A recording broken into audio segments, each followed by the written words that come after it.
Skill zone సాధన divine path కి మీ అందరికీ స్వాగతం సుస్వాగతం. ప్రతిరోజు గీతా శ్లోకం పాఠ్.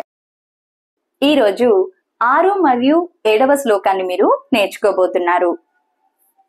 6వ శ్లోకం, ఏ తు సర్వాణి కర్మాణి మయి సన్యస్య మత్పరాః అనన్యేనైవ యోగేన మాం ధ్యాయంత ఉపాసతే. ఎట్లా చదవాలో ఇప్పుడు చూద్దాము.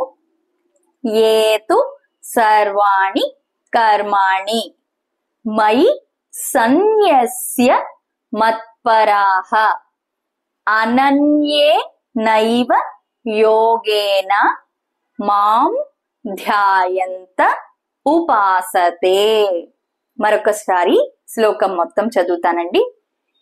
ఏతు సర్వాణి కర్మాణి మయి సన్యస్య మత్పరాః అనన్యేనైవ యోగేన మాం ధ్యాయంత ఉపాసతే.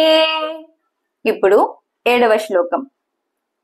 తేషామహం సముద్ధర్తా మృత్యు సంసార సాగరాత్ భవామి న చిరాత్ పార్థ మయ్యావేశిత చేతసాం.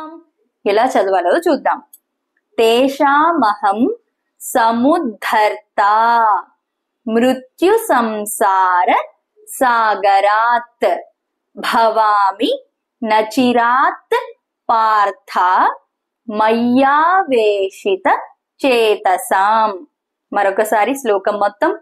తేషామహం సముద్ధర్తా మృత్యు సంసార సాగరాత్ భవామి నచిరాత్ పార్థ మయ్యావేశిత చేతసాం. దీని మీనింగ్ చూసుకుందామండి. భావం: అర్జున, ఎవరైతే సర్వకర్మలను నాకే సమర్పించి నా మీదే ఆసక్తితో నాకంటే భిన్నమైనది మరొకటి లేదనే భక్తి యోగంతో విశ్వరూపధారి అయిన నన్ను ధ్యానిస్తూ ఉపాసిస్తున్నారో, అంతేగాక అలాంటి నా రూపం మీదనే మనస్సును ఏకాగ్రం చేసుకుని ఉన్నారో, అలాంటి వారిని ఈ మృత్యురూపమైన సంసార సాగరం నుంచి నేను వెనువెంటనే ఉద్ధరిస్తాను అని అర్థము.